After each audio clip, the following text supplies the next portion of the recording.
personal views and opinions expressed by our podcast guests are their own and are not legal advice or official statements by their organizations.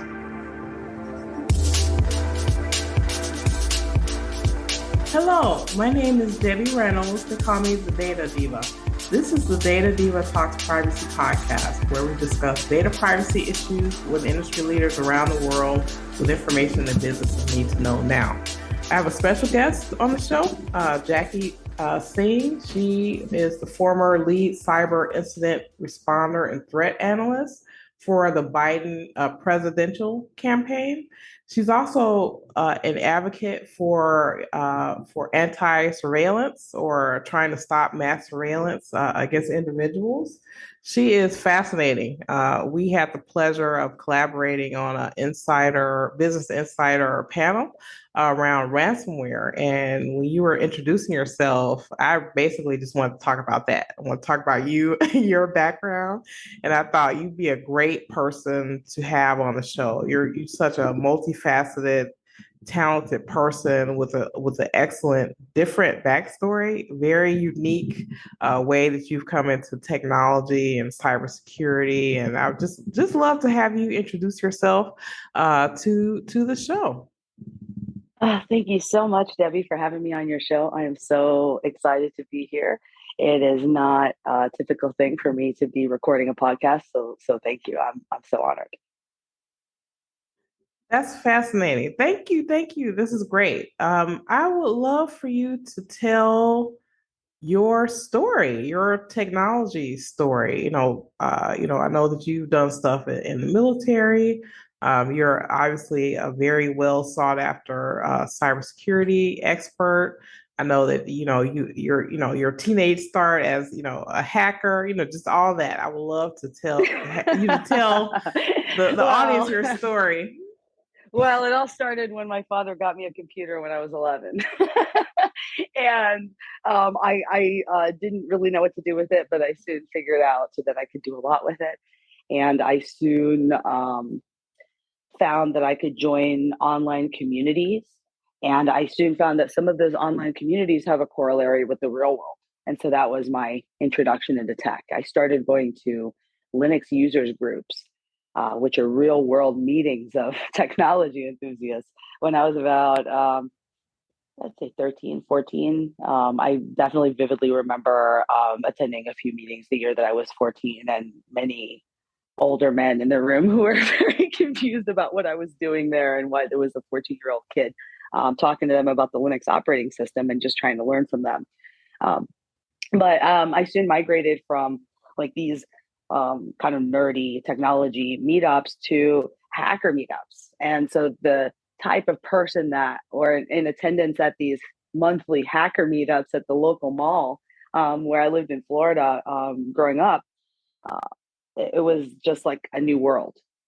There's a door open to a new world. These are people talking about brand new things, about how to get systems to do things that they weren't intended to do, and how to circumvent a system's rules, how to do things you weren't supposed to do. And as a 15-year-old, that usually took the form of getting free calls from a payphone, or trying to confuse a circuit board somewhere to give me something that I wasn't supposed to have, like candy from a candy machine. And over time, I just learned more and more that I could bend computers to my will and tell computers what to do, and they would listen. And that was just so exciting for me as a kid. So that's how I got hooked. And joining the military when I was 17, soon after 9/11, I actually had moved up to New York City by that point. It was something that I felt I needed to do, but it was also something that was born out of the kind of the radical elements of that hacker scene that are very, like far left, very anti-authoritarian, in many instances anti-government, I would say. And I wanted to know more about what the other side of that coin was, right? Like, what does law and order look like?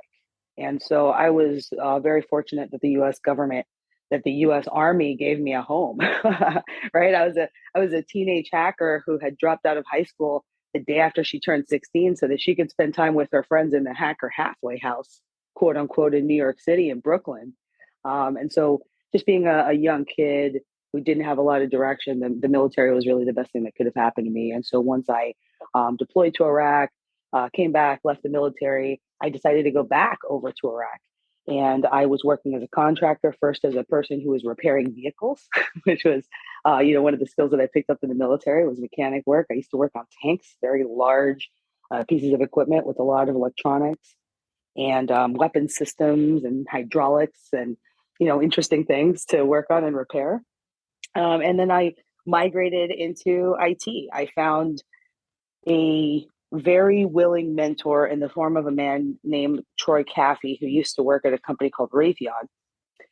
And this man was the only contractor who was based in Iraq with my unit at a time in 2003 when defense contracting in the global war on terror was a relatively new thing.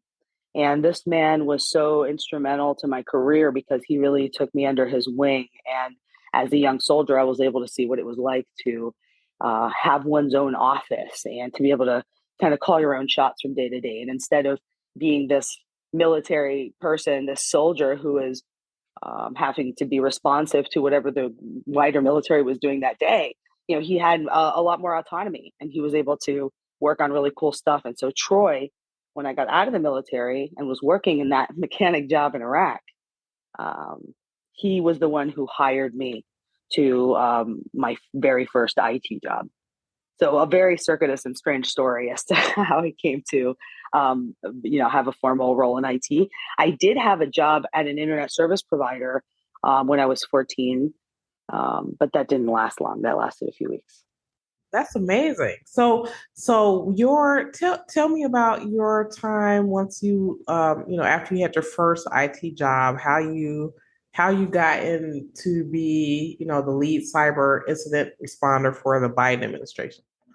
Oh my gosh! Wow, there's so many twists and turns. So I I worked after that first IT job. I worked various IT jobs and roles of escalating responsibility, doing really interesting stuff.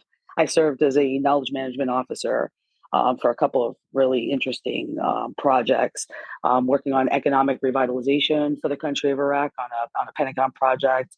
And I did some really interesting things at the U.S. Army's Human Terrain System, which was a program to bring academics, anthropologists into the war zone to help military commanders make better sense of the fog of war. Right? If we, for example, if we as the U.S. military build a village, build a well in a village, will that actually help, or will that harm, or should we build more than one, or will it destabilize if we build the one? Should we build it somewhere else? Right? All of those questions can't be answered necessarily by people who don't have a cultural understanding of that region. And so that was the point there. But very interesting roles. I kind of bounced around Iraq. I spent a lot of time doing a lot of different things. And I eventually found my way to my first information security role in Africa. I was working in Djibouti, Africa, which is a small country in the Horn of Africa, up next to Somalia and Ethiopia. If you've ever seen the movie Captain Phillips, it relates to the strait there, that narrow little area of ships passing. That tends to be a security concern. But anyway, very interesting as well, but also a place that had grinding poverty, which was very difficult to deal with as a contractor. Obviously, I had seen a lot in Iraq. I had been throughout other parts of the Middle East, but it's another type of thing entirely in Djibouti, Africa, where I felt like we were a bit like, I would say, a bit like an occupying force. And the U.S. military is not the only occupying force, I would say, that has had interest in Africa. Obviously, the Chinese are there now as well. But just another circuitous role that took me to another part of the world that I found interesting and was able to learn more about. And so from that role, I pivoted back to the United States and soon found myself hired by a company called Mandiant before they were acquired by another company called FireEye. And so this was a cybersecurity firm that was founded by a former Air Force Office of Strategic Intelligence officer, Kevin Mandia. A very interesting organization, very interesting culture. And I was promoted several times at that company. We would do some really interesting things with data and develop some really, I would say at the time, new and unusual ways of measuring a company's security posture and getting an understanding of um, what things an organization needs to do to be secure. Mandiant was a really formative place for me to learn a lot of things. I was working with senior managers who had come from larger firms, and they had a lot of really useful established methodologies, structure for writing reporting and for parsing cybersecurity data. But what they didn't have was a way to create alignment between the organization and their security goals. And so what I did was I developed a program that I called a health check. And the program was essentially designed to walk into any company and suck up a bunch of their data, deploy some sensors into their environment, and pull some data from their SIEM, the Security Information Event Management software, put that into a bucket, and derive some useful insights from that analysis, right? So instead of the cybersecurity folks at a company who are used to looking at the data set, looking at it day in and day out, you have a third party basically taking a snapshot of system configurations, of what's happening on that network on a day-to-day. What is the actual boots on the ground truth about what's actually happening on that network, to use the military analogy, versus what the organization wants to be happening, right? The security controls, and what the organization believes is happening, right? What is being reported internally. And that can often be a very different situation from what the boots on the ground truth is. And so through that health check service that I developed, I was able to build a team, deploy this service at many different companies in order to give them that snapshot of the things that don't seem to be going right, to that may reflect a need to modify some processes or implement some new defensive controls, or maybe adjust to the measurement of those defensive controls, right? Maybe if we're focusing on measuring for compliance, maybe we should be focusing on raising the bar a bit more, for example. So I just had a great time at Mandiant, really incredible culture, tons of smart people, just incident responders that knew what to do, that have a very in-depth understanding of what systems do, how software works, what things look normal, and how to tease out the things that look abnormal. And so I would say that's one of my core competencies, is being able to identify things that look a little strange and then pulling the thread on that and investigating until I feel satisfied that I understand what that is. It's kind of a compulsion. I can see that. So how did you get exposure enough for the Biden campaign to knock on your door and say, we need your help? Oh my goodness. I've been asked this question so many times. I actually didn't have any special way in. I sent in my resume, and I heard about this role opening, and I sent in my resume, and I didn't expect to hear anything at all, Debbie. But I was called by the chief information security officer, who had just been hired about a month prior.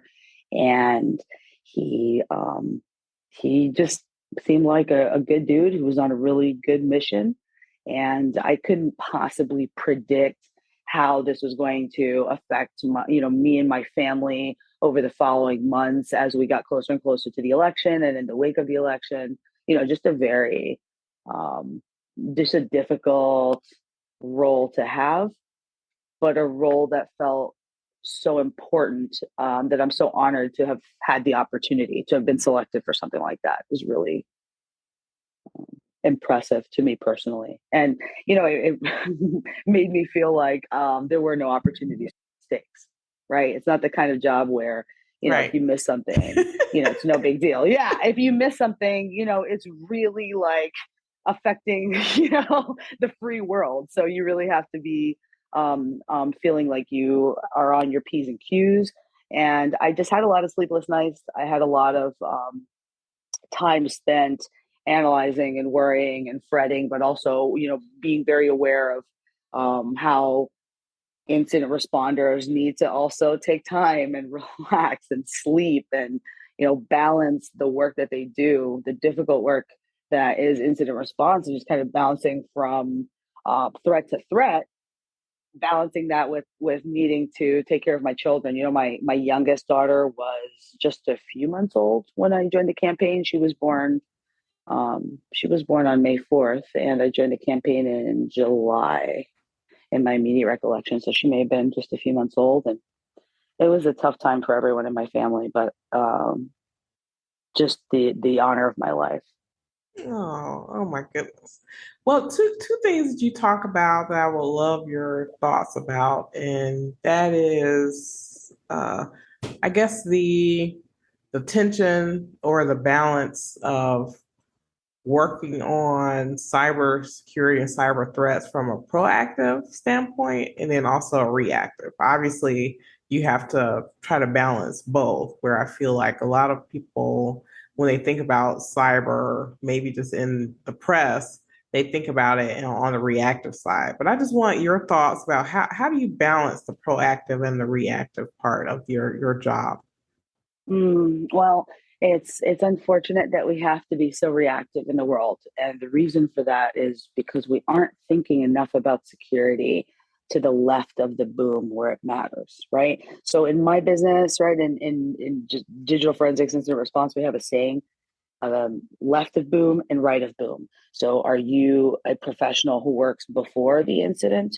Are you a professional who works to help support, the incident, the aftermath, and helping recover from that incident? And so I tend to focus on the incident response side, but I've done a lot of work on the preventive side as well.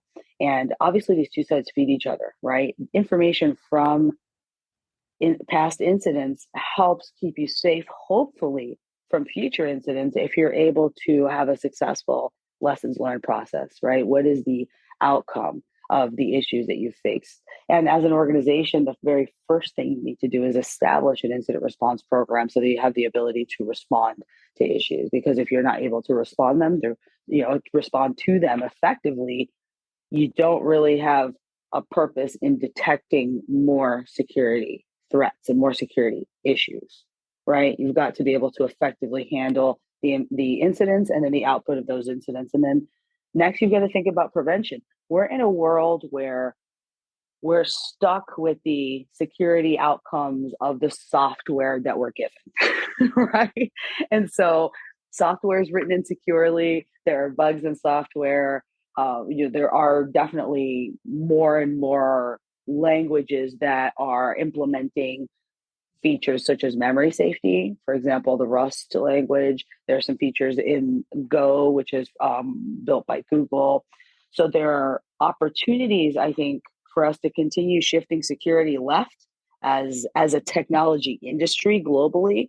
But us as cybersecurity experts need to do more work of evangelizing that effort, right? Shifting security left should be the focus of what we do because incident response is extremely expensive, right? It's just very, very costly. I was looking at some numbers from the Ponemon Institute in my immediate recollection yesterday that described the total cost of cyber incidents. And we were looking at some really high numbers per incident. When you break that down to all the components of the security program, incident response is extremely expensive.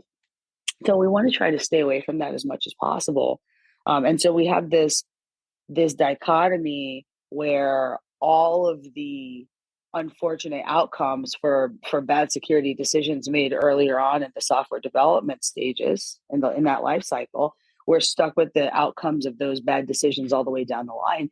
And the unfortunate reality is that most folks in tech, those builders, they're often very disconnected from these outcomes, right? They don't necessarily know what happens to people on the other side, or to have a better understanding of what the harms are that people face when software isn't safe, right? So I think there are understandings that we all need to gain as an industry. There's more advocacy that needs to be done in cybersecurity to focus less on the security of corporations and a bit more on the security of individuals.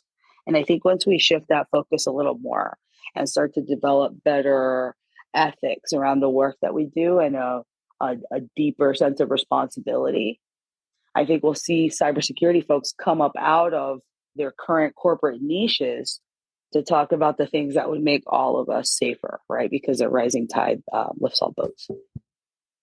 That's fascinating that you said that. So I think that there has to be a shift from kind of this corporate think to a people think, Mm-hmm. Mm-hmm. because so much now, when we're thinking about Web3 and things like that, part of that effort is to give people more agency and more of a say in their data and what's happening with it. So I agree with you that there is a disconnect between the people who design those systems and kind of the downstream harm that may happen to people that they may not be thinking about or they're not even invested in. They're like, okay, I made the software, I got this check, I'll buy this car or whatever, and I don't really care about what happens next. And what happens next is really important because, it's not just numbers on a page, these are people and their lives. Yes, absolutely. I think so. I appreciate something that you said there, which is, if I understand correctly, we're talking about like data sovereignty, right? And how to empower people to have more agency over their own data. And so I think ultimately that might be doomed to fail because I think that people ultimately just don't care that much, right? They want to stay safe, but they don't care too much about the details, right? Like if I pay for a gated community, for example, because I believe that a gated community is safer for my family, I depend on the HOA to come up with the specifics, right? The HOA comes up with the height of the gate and they think about where to place the guard shack and they think about what the process should be for that guard coming in and out every day. Where should the cameras be placed around the perimeter? Who should be reviewing those? Well, how do we respond to law enforcement requests, right? Like that's a whole security process that I think a regular resident never wants to have to think about. And that's the world that we want to get to, where folks don't necessarily have to be cyber experts in order to understand how to close their cyber door, how to lock their cyber door, how to do kind of the basic hygiene things. Because most people don't walk into their house and leave the door unlocked. I mean, some of us do live in some towns that are like Mayberry still, where we know everyone and it still feels safe to do that. And that's wonderful. But most people, I would say, especially those living in cities, wouldn't feel comfortable just leaving their door unlocked. And it's something that we do reflexively without thinking about it. I don't think we're going to be able to get to that point in cybersecurity. And I don't think that it's necessarily desirable for people to have to get to that point, right? And really, frankly, maybe we are at that point. Maybe the equivalent of a deadbolt is our password, right? Just like a key can be lost just like a password. A key can be reused like a password. But unlike a password, a key is very localized, right? It's a physical object that has a physical location. So very different from a password that can be kind of sprayed all over the internet after a breach. That's amazing. Yeah, I love that analogy that you said. So I have to dig into that a little bit deeper. You gave me some deep thoughts and stuff to think about. What do you think? What is happening in the world that concerns you right now around, privacy or cybersecurity? Like, what are you seeing right now that you're saying, I don't like this. I don't know what's Oh happening with gosh. this. Oh gosh, what is it? What isn't happening with that? Listen, I work for this 501c3 nonprofit based in New York City that we advocate against the government use of mass surveillance. And so what we're finding is that the government, whether that's a local, state government, whatever, when they want data, they will simply go buy it from the companies that have collected that data and aggregated that data in order to sell us stuff, right? And so I think surveillance capitalism, right, this business model that companies have adopted of making money from our data, they're not going to leave it on the table anymore, right? It's just simply too lucrative not to profile your users, not to identify your users, or for other people downstream to be able to identify your users, to be able to target them a little bit better, right? These are simply monetary data streams that companies can't and don't want to leave on the table. And so when we see companies like Apple making changes to their advertising ecosystem that zero out all of the ID numbers on your particular iPhone so that advertisers can't um, reconcile your device ID with all the other information they have about you. Now companies are going even farther. Now they're saying, well, we're going to find other ways to profile you. We're going to look at all of the characteristics of your phone, how much free space you have, what your IMEI number is, right? Whatever little bits and details of information that they could get, which is pretty vast actually, given the capabilities that Apple provides to software developers, right? Like ultimately, Apple and Google are the platforms that create these operating systems that allow companies to suction the data that they have from our phones, which is then passed around all these different companies and aggregated and turned into these dossiers of us, which then are then potentially sold to the government for some weird reason, and then you might get caught up in a dragnet, right? You might get fingers for a crime that you weren't involved in, which has happened. You might get placed into a gang database in a city and then potentially have an issue out of that, right? Like the automated license plate software that the police have in their car can potentially pick you up, right? There are just a lot of different things that can happen. There are many different systems that are connected now in ways that the public doesn't understand very well. And surveillance capitalism makes all of that available to the highest bidder, right? So we're finding ourselves in situations where power is being concentrated. So it's not just that we're losing privacy. I think people tend to have a question about, well, if I have nothing to lose, if I have nothing to hide, then do I have anything to lose? If people are, looking through my private data, whether that's a company or a government, is that really something that affects me? In the individual, the answer to that may be no. But on the whole, for all of us together, we're collectively weakening our own safety by allowing all of this data to be compiled without the appropriate limits, without any thought as to should that information ever be deleted. Well, today, that information is kind of indefinite, right? People can pretty much do whatever they want with data. The ECPA law in the United States essentially allows employers to collect email communications, to intercept anything that you're doing on a work computer, for example. And so you have no expectation of privacy in the workplace. And then when you're looking at apps on your phone or you're using free services on the internet, as they say, if the product is free, then you're the product. And so we're just in this ecosystem that takes advantage of our lack of understanding of how this information is being taken from us. It's an ecosystem that has very few safeguards for people. It's an ecosystem that is an industry, the data industry, which is thriving due to the lack of regulation on privacy in the United States. The data collection wholesale concerns me, Tabby, right? Like this spigot infrastructure. It's like a suction and spigot infrastructure is what I like to call it, right? Some people are sucking up our data and other people are opening the spigot and letting it out in different places for different reasons.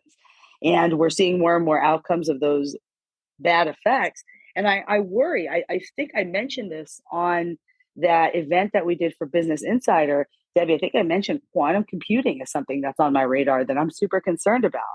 Or we have our faces being used as access mechanisms, right? Biometrics, our facial characteristics are being used more and more to say, open a door to an apartment building or unlock our phone.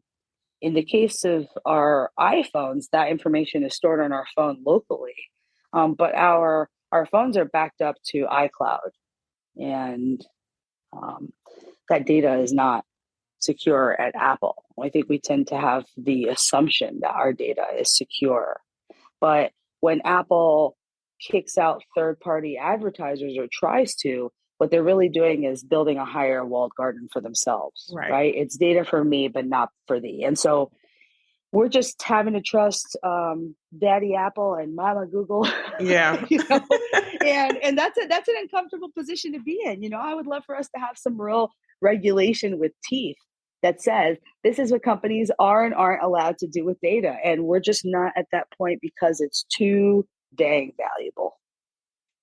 And it's confusing. I feel like a lot of people, I don't know, maybe back to your analogy about someone who wants to live in a gated community. I think, at a fundamental level, someone who decides they want to live in a gated community, they're saying, I want to have this extra layer of safety, but I don't want to have to deal with how that happens. So I think in some ways, people, they want security or they want privacy, but they don't know how to make it happen, or who they Right. should trust to make it happen, I guess. Exactly right. Yeah, I would absolutely agree with that.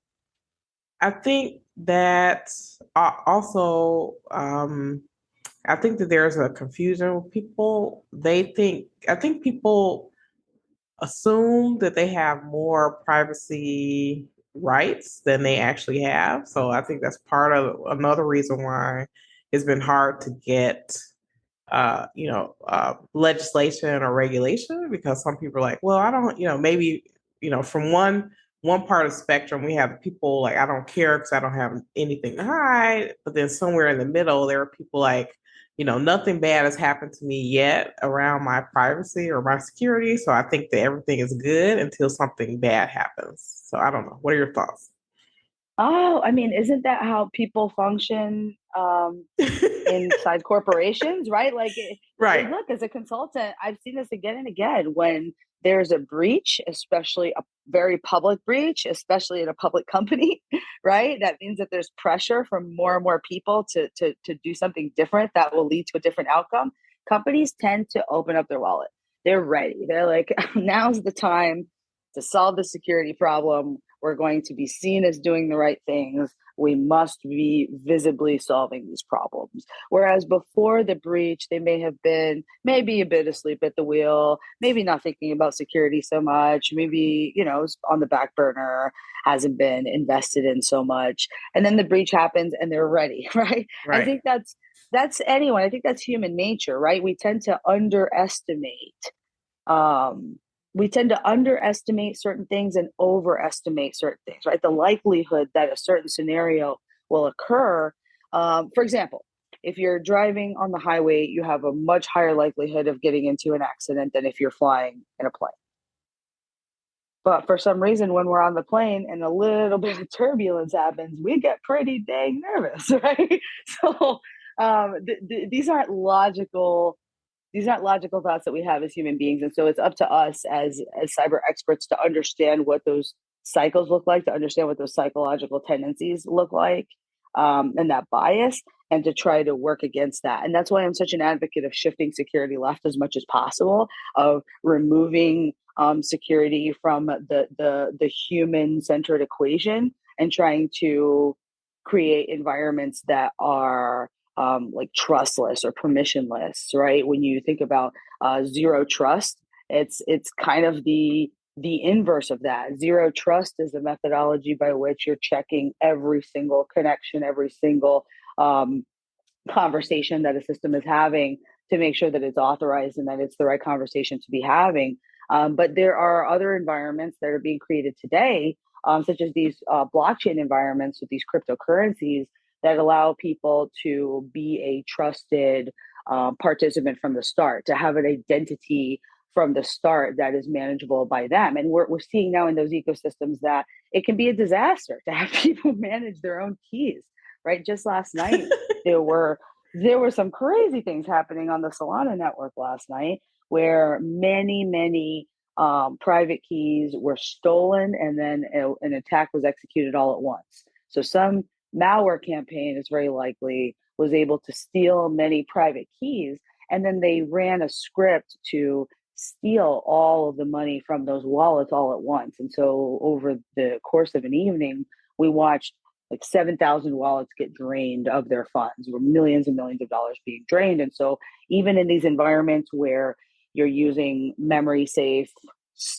computing languages like Rust, even in these environments where you have very strong incentives to keep the network safe due to the amounts of money that are circulating, you're still seeing these very large publicized breaches. And so I would caution anyone who thinks like permissionless, decentralized, trustless, and here's these words, to kind of equate them to security the same way that we did with zero trust when zero trust was a new buzzword, fresh on the town from Google.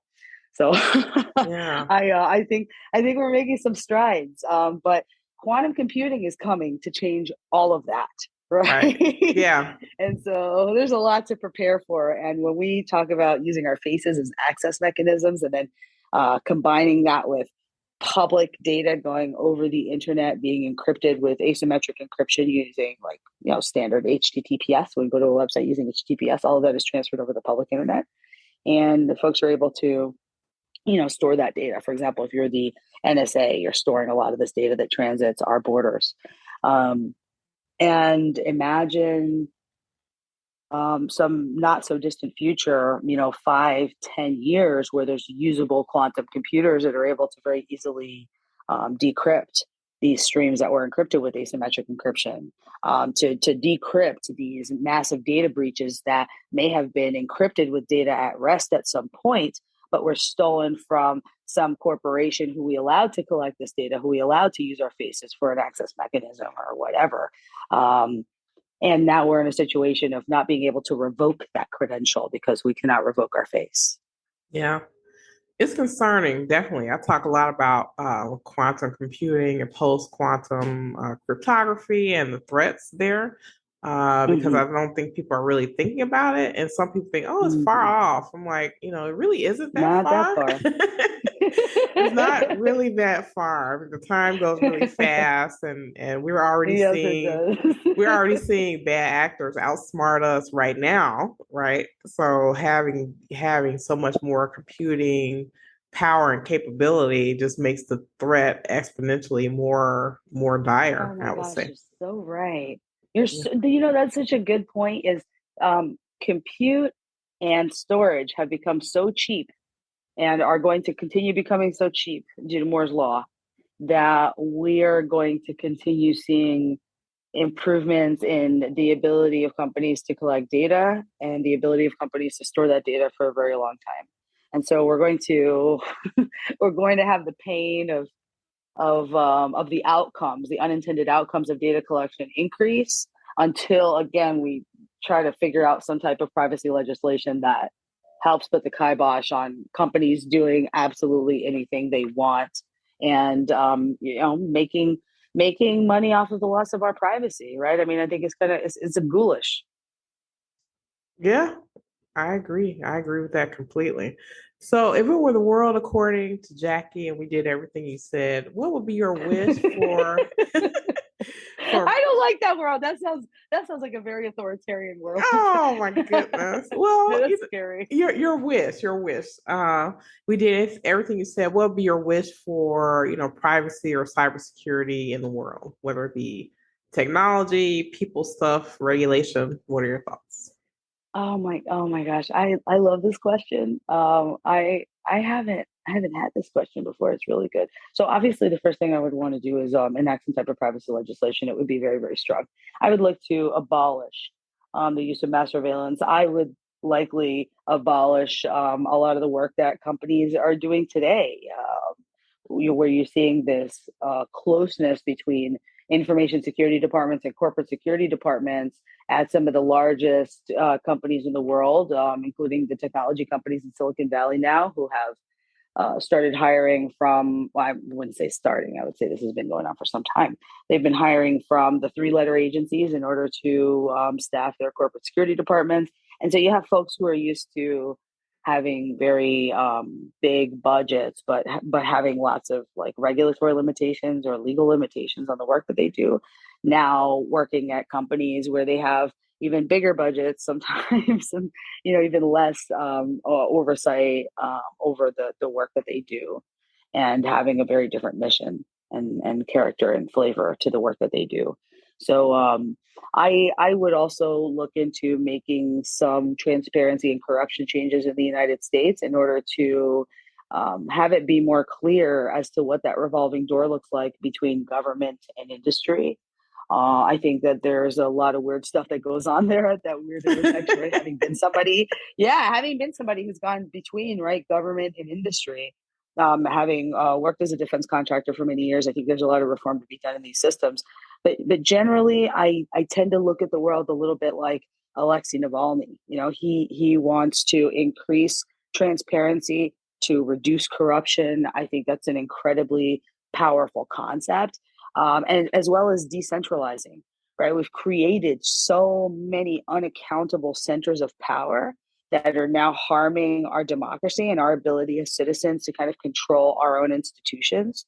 And it's really difficult when you have a series of companies that are so big and powerful globally that they start to rival your own government, right? And that's why we're starting to see some movement on antitrust action from the FTC. I hope to see more from Lena Khan at the FTC there, because we've let it go so far that uh, we're at a very difficult inflection point as a country, right? How do we rein in the power that organizations have gained over the citizenry with their technological might and their data collection and analysis capability, right? I don't have the neat and easy answer to that, other than the government must focus on sane technology policy and has to start doing it sooner. I did see some very positive stuff recently about starting to talk about getting the federal government ready for quantum computing and the advent of that, and what do we need to do to prepare our agencies. I think that's really valuable stuff. So I just want to see more and more of that. I'd like to see a national cyber and privacy. I don't want to use the word SAR. That's a word that's been used in the past, and I think it's really an authoritarian and overused word. I'd like to see someone who's less of an authoritarian dictator on the subject and more of a diplomat, right? More of an advocate, more of an evangelist, somebody who can help elevate these issues, help coordinate interagency on them, and just kind of be the representative that says these things are really important and we need to care about them as a nation, and we're going to be the leader on these topics around the world, instead of, say, for example, letting the EU lead with GDPR, which has been a very like I would say, positively and negatively impactful legislation in many ways, but no one can argue that it is game-changing legislation for many people and has impacted the industry quite significantly. And so, you know, as a security vendor, it's grumble grumble, right? As a corporation, it's grumble grumble. I have more regulatory requirements. I have more compliance requirements. We just need to, as a nation, enact some, you know, regulatory and policy solutions that are actually aligned to the things that keep us safe. So I think if we can focus on those things, we'll be on a better path. And I think we'll get there. It's just moving a bit too slow for my like. Yes, I agree with that completely. I like that, like a data diplomat. I agree. I think we need some. There's kind of there's a void there, isn't there? There isn't a Data voice diplomat. That's there. incredible. I love that. That could be you. I guess it could be me. I don't know. That We could be need you, we the need a data voice. diplomat. We need a voice there for sure. That can pull Hmm. all these different areas together. Absolutely. I agree. Absolutely. I agree.